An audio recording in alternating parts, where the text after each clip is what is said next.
Hey, Saturday morning. There's your orb. I think last thing I seen was supposed to be 40% chance of rain today, but kind of foggy this morning. Most of it's lifted. Everything's good and wet. And yeah, they're unhappy. They'll get over it. Saturday mornings when guys come to mow mom's lawn. And I try to keep the dogs out of their way, so they can go in there while I go think around with something, because I never know when those guys are going to be here. In the summer, sometimes they're here at 6:45. When the weather changes a little, it may be noon. Yeah, most of that's lifting. Kind of smell those fresh steers from here. Just a hint of it. Everybody's fed, so. And the neighbor's ducks, I don't know if you can hear them or not. I think they're right on the other side of that redwood. Man, they've been talking since about 4:30 this morning. So we'll see what today brings. If it's going to be like this, and if the lane isn't too damn bad, we may get that irrigation pump in. That needs to come in anyway. Good enough day to do this, so it's coming out. Isn't it? Yeah, then Becky's busy messaging me. She doesn't know where we're at. She's been up on the hill cleaning the house. Yeah, get this thing up, clean it up. I think we're going to have to remark the wires and may cut them back and get the fresh meat next year. At least we didn't have near the trouble this year as we did last year. But we got to drag this out with the loader. We drug it out once without, but there's so much water in that. That black stripe, that's where we kinked it. I tried the Hobo Freight stuff. It held for a little while.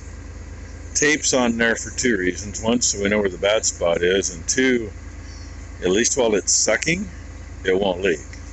But once you shut the pump off, there's, what do we got? 30, maybe 40 feet above us, and it all comes back to here. So it sits there and pisses once you shut the pump off. Yeah, but luckily I'm not lifting it up because I'd probably bust all my abs and the rest of my stitches. I had a hard enough time getting it out of the coupling. It's heavy. It's full of water right to about here. I don't have enough lead in my ass. Brought up a hitchhiker. We brought up a couple of them. There's probably a couple more in there, and unfortunately, Eel's burying himself in the fucking dirt right now. Oh, we got an eel. You can see him there or not. Wiggling.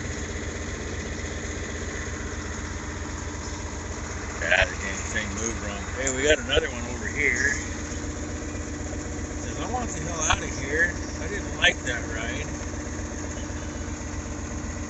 No, I think flopped over and folded the frickin' can up. There's probably a couple more in here, plus that frickin' weed.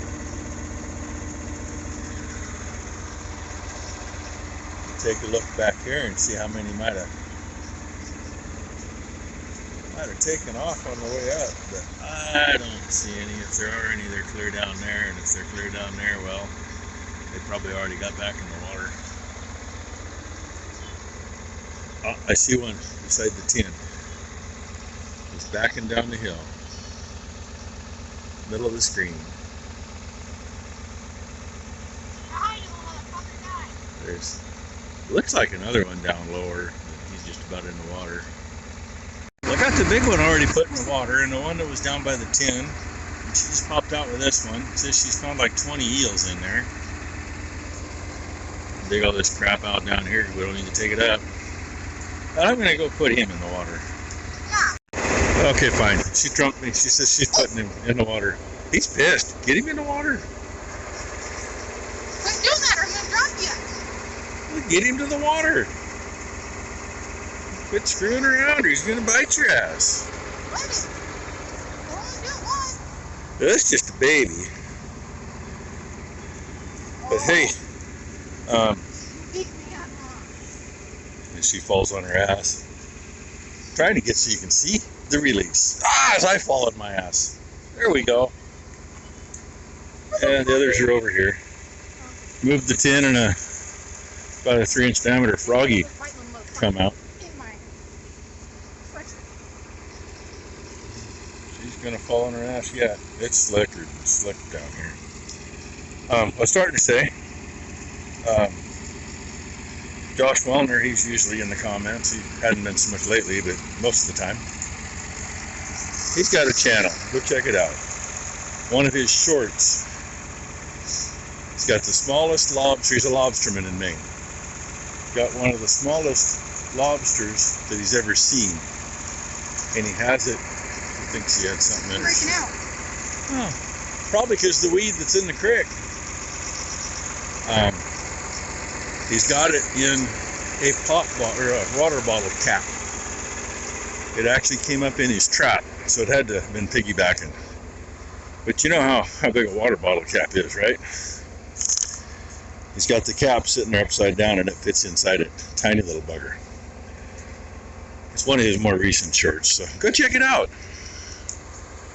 Cows are up there watching us, wondering what we're doing.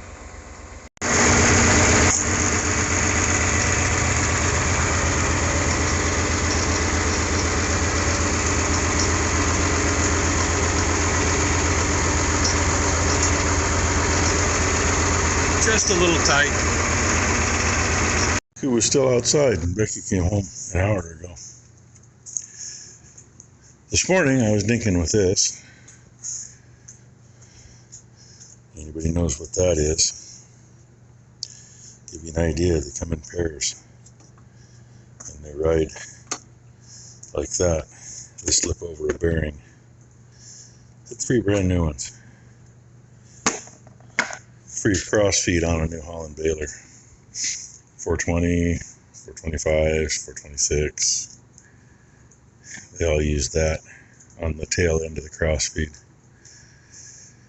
And that's one reason we got away from those, because when these go, it takes the bearing out, it takes the rails out. We were putting $2,000 into the cross feed every year. From look, people sending me stuff. So yeah, that's one reason we went to an inline, that we don't have a back swath to do.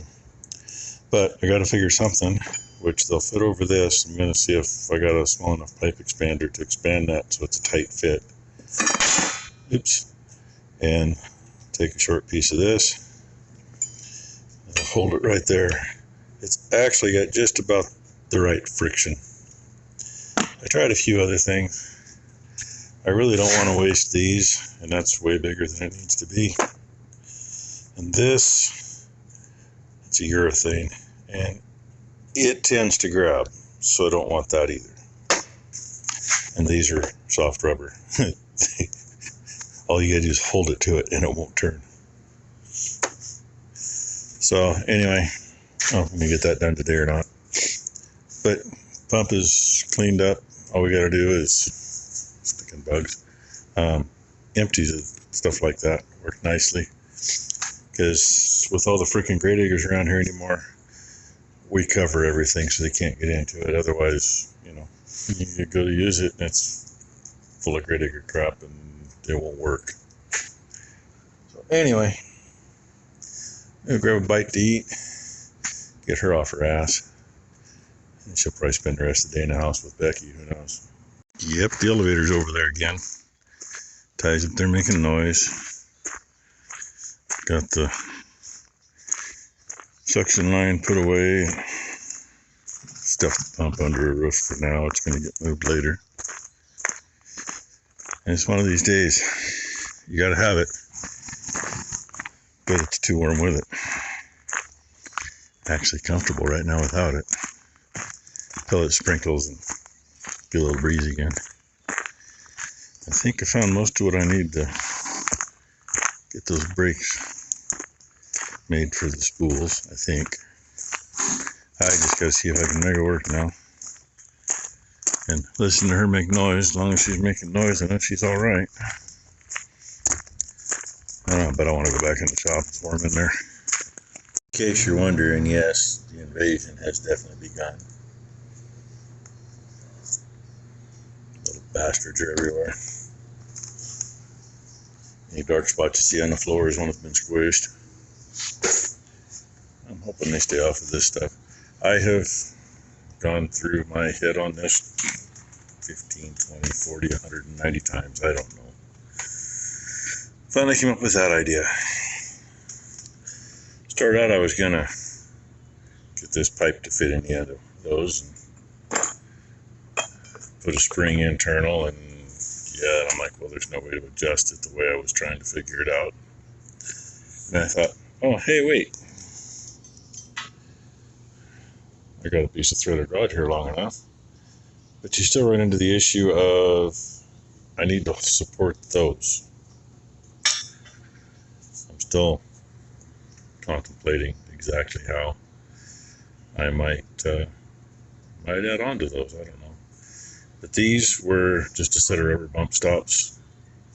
Like, I don't know, 3/4 inch diameter, 5/8 deep, squared off piece of rubber on the end. A little JB weld. It's actually about a full package of JB weld, give or take. A little extra there. It'll buff off, whatever. Probably going to run a washer down. Take a fender washer or something so it fits closer to the outside. Which I probably should go do that now. Then clamp it down on that. That way it's epoxied in there, but it don't matter. It don't have to be epoxied in. And just figure out how to support them. Which one way I did figure to support it, that is a piece of pressure washer wand. You know, metric thread, so it doesn't do me any good for anything. And look at that. One-handed. Slides right in anyway. I'm sure it would slide in better. Clean the end up a little. I'm still not sure if I can use that or not either. And I found a spring that was about the right tension, because it doesn't need very much. I actually took one and cut it in half to make two. Then I'm still wondering, but I don't know. My brain just, my brain put it together the first time and, oh yeah, that'll work great. So it's like, wait a minute, I don't have half the stuff I need to do that. Kind of the same thing with the second time. So I'm not sure yet. I'd like to make it adjustable. I might just have to wing it and make it not adjustable. But I think I'm done with it tonight. Let that stuff set. There's a lot there to set. And do it tomorrow. If I get it figured out, then I can get that thing out of the shop, on the service truck, out of the freaking way, and go from there. Of course, I've still got to figure how to cover it on the service truck, because I don't want it out in the weather. Damn, welding lead's too expensive for that. And there's going to be a couple 100 feet on there, I think, between the two spools. I'm sure there'll be at least that. And a smart guy really probably would have used different bolts. That way the lead doesn't rub on those. But if it happens to rub through on that, it doesn't matter, because this is isolated from that, because that's where I'm getting my juice through, is right there. And it's coming in the other end through the spindle. That's already set in stone, and these are tightened down tight. Nothing can move. I've jumped up and down on them, haven't moved them yet. Of course, once you put 100 pounds on each spool and bounce it across the field a time or two, that might change. Anyway, that's the day-to-day. Ty got most of the roof done, and it started sprinkling a little too much, so I should say most of that side. It was kind of wet, and she finished the last couple of chunks of tin she was on, and I let her back down, and look, them buggers climbed right back up there already. I don't know what it is they like about that. I don't know what it is they like about the shop. If you remember last year, we cleaned everything up there. Yeah, the floor's full of them already. Down here's tame compared to up there. Really be nice if these urethane ones would work, but I don't want any metal on the side that's going to be working as the brake. I want to keep it as far away as I can. This way, that for an isolator, plus the rubber on the end of that already is an isolator. The bad thing is these were actually rubber, and it caught, wouldn't let it turn. Anyway, that's the end of my Saturday. Thanks for watching, everybody. Hope everyone has a great Sunday. And we'll see what tomorrow brings.